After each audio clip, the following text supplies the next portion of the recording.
been released on bail following his arrest over allegations of misconduct linked to Jeffrey Epstein. Police are investigating claims that Mandelson passed sensitive government information to Epstein more than 15 years ago. Mandelson is not facing sexual misconduct allegations. His arrest follows similar charges against Prince Andrew earlier this week, intensifying the focus on high-profile figures connected to Epstein. The investigation has drawn significant scrutiny towards UK Prime Minister Keir Starmer, whose appointment of Mandelson has caused political fallout. Meanwhile, Mandelson's resignation from the House of Lords earlier this month adds further controversy to the case.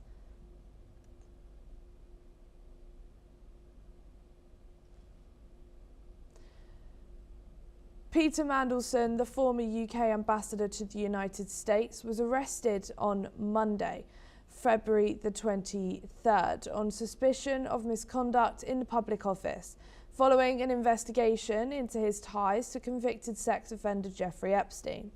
The arrest comes after a criminal inquiry was launched earlier this month, prompted by communications between Mandelson and Epstein, which were handed over to authorities by Prime Minister Keir Starmer's government.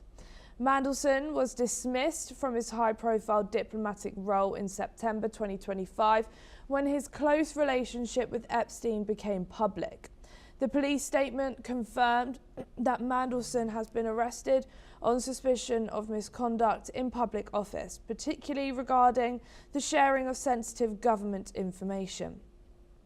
However, it is important to note that the arrest does not imply any guilt. Meanwhile, Mandelson's arrest follows similar charges against Prince Andrew, further intensifying the scrutiny of high-profile individuals connected to Epstein. Furthermore, Mandelson's resignation from the House of Lords earlier this month has added to the controversy as political fallout continues to mount. Regardless of the political fallout, updates on the investigation are expected in the coming weeks. As the case develops, Mandelson's release on bail means the investigation will continue while the legal process unfolds. We are now being joined by Adrian. Thank you for joining us back here on NewsX World. Thank you. Obviously, we saw a similar situation at the end of last week with former Prince Andrew's arrest and now Peter Mandelson's arrest. How could this investigation affect public trust in British political and diplomatic institutions, especially when such senior figures are involved? Yeah, that's a great question, Ellie, and it definitely erodes the trust. There's this concern that individuals that would previously be considered untouchable have been involved in, well, in Prince Andrew's case, I think we can say there's sexual misconduct there, but it's interesting that both of them have been charged on, passing, revealing business. I don't know if it's lobbying, trade secrets, what they're passing on specifically, but it's related to moving documents to a third party, to a third country, to try and broker deals. It's starting to look more and more like top leaders in countries were compromised by a foreign government. We still don't know who that foreign government, and I'll be honest, I have not read, there's so much in the Epstein files and there's so many names. I just haven't had the time to go through it.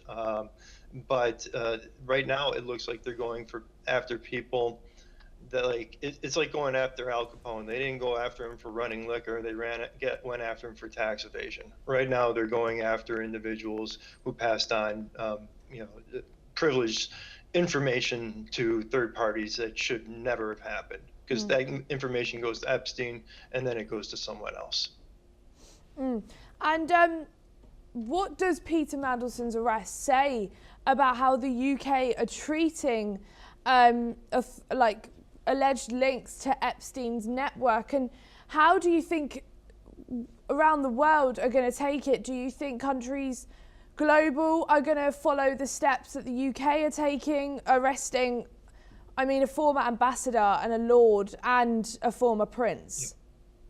I really hope so. I think there's a level of accountability here now that we're seeing from Great Britain that we're not seeing from any other government right now in vis-a-vis the Epstein files. So in that respect, I think the British are doing their job, and they will continue to do their job. They're the only ones that have really kind of gone after this and are starting to set an example.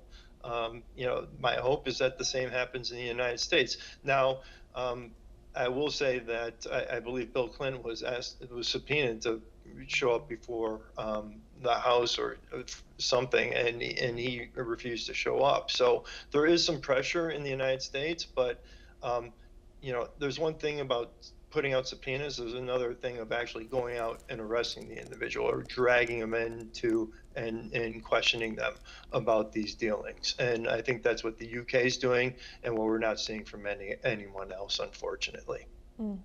Thank you so much, Adrian, for joining us here on NewsX World. It's a pleasure speaking with you. Thank you. Mexican authorities tracked Nemesio Oseguera to his hideout in Chapala